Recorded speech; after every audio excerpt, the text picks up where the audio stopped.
नमस्कार, आप देख रहे हैं द डिजिटल रिपोर्टर। मैं हूं आपके साथ अर्जुन खजूरिया। इस वक्त की जो सबसे बड़ी खबर है वो आ रही है गुजरात से। जी हां, गुजरात में कुछ ऐसा पॉलिटिकल जो है यहां पर चेंज हुआ है जिसने कहीं ना कहीं जितने भी राजनीतिक एक्सपर्ट हैं, जितनी भी पॉलिटिकल पार्टीज हैं, उनको एक बार सोचने पर मजबूर कर दिया है कि आखिरकार ये बीजेपी की क्या स्ट्रैटेजी है।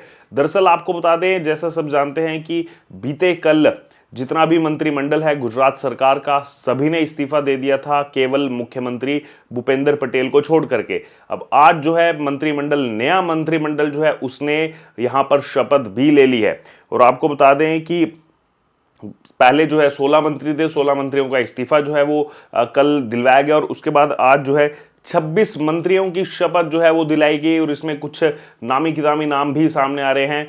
स्टार क्रिकेटर रविंद्र जडेजा की पत्नी रिवाबा जडेजा, जो कि भारतीय जनता पार्टी से ही जो है विधायक हैं, उनको भी मंत्री कोटा जो है वो यहां पर दिया गया है। जी हां, आपको बता दें, गुजरात में बीजेपी के अभी जो है महज 3 साल होने जा रहे हैं। दिसंबर 2022 के अंदर जो है नतीजे सामने आए थे। दिसंबर 2022 के अंदर बीजेपी ने जो है प्रचंड बहुमत की सरकार गुजरात के अंदर बनाई थी। और अब ये इस सरकार में केवल अभी 3 वर्ष जो है वो भी पूरे नहीं हुए थे, जबकि मंत्रिमंडल में फेरबदल कर दिया गया है। और बड़ा फेरबदल है। आपको बता दें कि कैबिनेट में 19 जो है वो नए चेहरे हैं, जबकि 6 जो है पिछली बार के ही मंत्री जो है अपना पद कायम जो है वो रख पाए हैं। वहीं 8 ओबीसी, 3 एससी, 4 एसटी और 3 महिलाएं इसमें शामिल है। सीएम समेत जो है 8 मंत्री जो हैं वो पटेल समाज से आते हैं। अब देखिए किस किस ने शपथ ली, क्या ली, ये सब डिटेल्स आप जानते हैं, इसके बारे में आपको बाद में बताएंगे। लेकिन सबसे पहले मैं आपको बताना चाहता हूं वो कारण कि आखिरकार क्यों ऐसा किया गया, वो भी गुजरात जैसे राज्य के अंदर जहां पर बीजेपी ने एक तरफा जीत जो है हासिल की थी। आखिरकार क्यों बीजेपी ने ये चेंज किया। दरअसल पिछली कुछ देर से अगर आप पैटर्न देखेंगे भारतीय जनता पार्टी का, वो पैटर्न कुछ ऐसा नजर आता है कि ये 5 साल तक जो है एक सीएम नहीं रख रहे हैं, खासतौर पर गुजरात के अंदर।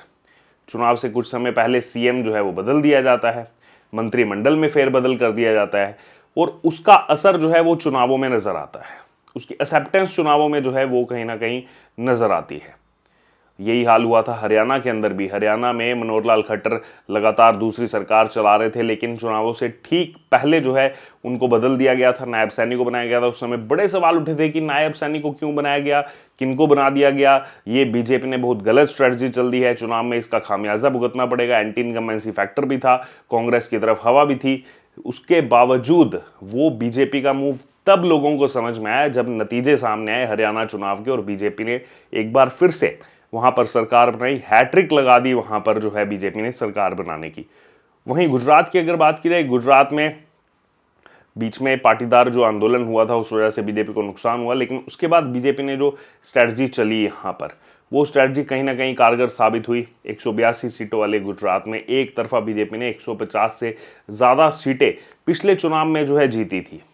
150 से ज्यादा सीटें जीतना 182 सीटें में, जबकि आप 2 दशक से ज्यादा समय से सरकार चला रहे हैं, गुजरात के अंदर एंटी इनकम्बेंसी फैक्टर भी होता है, उसके बावजूद इस तरीके का रिजल्ट आना, तो वो रिजल्ट जो आपको नजर आया था गुजरात चुनाव का, वो एक दिन में या 5 दिन में या चुनाव के समय कैंपेन करने का रिजल्ट नहीं था। वो पिछले 2 साल 2.5 साल से जो मेहनत की जा रही थी, जो 2-2.5 साल से स्ट्रेटजीज जो है लगाई जा रही थी बीजेपी की तरफ से, खास तौर पर इसमें चूंकि खुद प्रधानमंत्री नरेंद्र मोदी भी गुजरात से आते हैं, अमित शाह भी गुजरात से आते हैं, वो स्ट्रेटजी कहीं ना कहीं कारगर साबित हुई। अब इस बार भी अगर बात की जाए तो गुजरात में कल जैसे ये खबर आई कि यहाँ पर ये इस्तीफा देने जा रहे हैं, और उसके बाद लगातार ये कयास लगाए जाने लगे कि वो 26 लोग, तो नहीं पता था कि 26 जो है मंत्री बनेंगे, कौन कौन मंत्री होगा, कुछ भी डिटेल जो है सामने आई नहीं थी, क्योंकि एकदम कब ये चीज़ें हुई समय का पता ही नहीं लगा। आइए अब आपको और भी विस्तार पूर्वक बताते हैं कि आखिरकार किस किस को यहाँ पर जो है शपथ दिलाई गई है। जो नया मंत्रिमंडल है, खुद मुख्यमंत्री भूपेंद्र पटेल, डिप्टी सीएम के नाते हर्ष सांघवी हैं। अब हर्ष सांघवी कौन है? हर्ष सांघवी के बारे में आपको बता दूं, युवा चेहरा है हर्ष सांघवी, जिनको डिप्टी सीएम बनाया गया है। इससे पहले इसी गुजरात सरकार में जो है वो गृह मंत्री का कार्यभार देख रहे थे। अब उनको डिप्टी सीएम यहाँ पर बनाना, एक तो वो सूरत बेल्ट से आते हैं, और दूसरा प्रधानमंत्री नरेंद्र मोदी की एक बार सूरत में रैली थी जिसमें 10 लाख से ज्यादा लोग पहुंचे थे। जी हां, 10 लाख से ज्यादा, और ये जो 10 लाख से ज़्यादा लोग पहुंचे थे, इस रैली का अगर श्रेय किसी को दिया गया वो हर्ष सांघवी को दिया गया था, अब से कुछ वर्ष पहले। वो काफ़ी ज़्यादा यंग थे उस टाइम पर। उसी समय जो है वो प्रधानमंत्री नरेंद्र मोदी की नज़र में आ चुके थे हर्ष सांघवी, और पहले से ही पता था कि जिस तरीके के वो पॉलिटिशियन हैं, जिस तरीके की वो जो है स्टेटमेंट्स देते हैं, जिस तरीके का उनका पब्लिक के अंदर रुझान है, उनको आने वाले समय में बड़ी जिम्मेदारी दी जाएगी। इसलिए ये भी उम्मीद की जा रही है अभी अगर इनको डिप्टी सीएम बनाया गया तो वो वक्त दूर नहीं होगा जब आने वाले समय में इनको सीएम की कुर्सी भी, सीएम की गद्दी भी जो है वो दी जा सकती है, क्योंकि इससे पहले गृह मंत्रालय उनके पास था गुजरात का, और गृह मंत्रालय किसी राज्य का होना, अक्सर हम ये देखते हैं कि सीएम ही जो है वो गृह मंत्रालय को रखता है, लेकिन गुजरात में थोड़ी सी जो है चीज़ें अलग हैं, थोड़ी की वहाँ की राजनीति बीजेपी अलग प्रकार से चलाती है।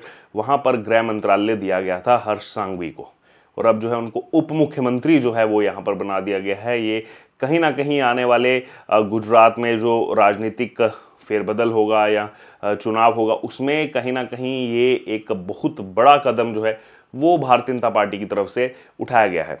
उसके अलावा जो कैबिनेट मंत्री बनाए गए हैं, कैबिनेट मंत्री में कनु देसाई हैं, ऋषिकेश पटेल हैं, कुंवर जी बावलिया, अर्जुन मोडवाडिया, जीतू वाघानी, रमन सोलंकी, प्रद्युमन वाजा, नरेश भाई पटेल, इनको बनाया गया है। वहीं राज्य मंत्री स्वतंत्र प्रभार जिनके पास है, यानी कि एमओएस में स्वतंत्र प्रभार, वो हैं प्रफुल्ल पानसेरिया, ईश्वर सिंह पटेल और मनीषा वकील।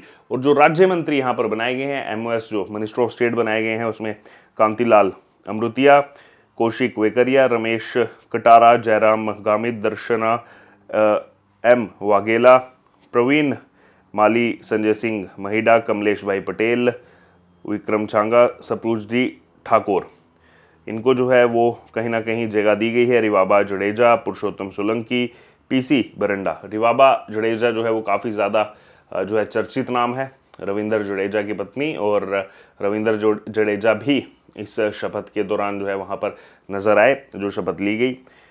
हर्ष सांघवी का प्रमोशन कहीं ना कहीं कई सारे क्यासों को जो है वो इसने जवाब दिया है।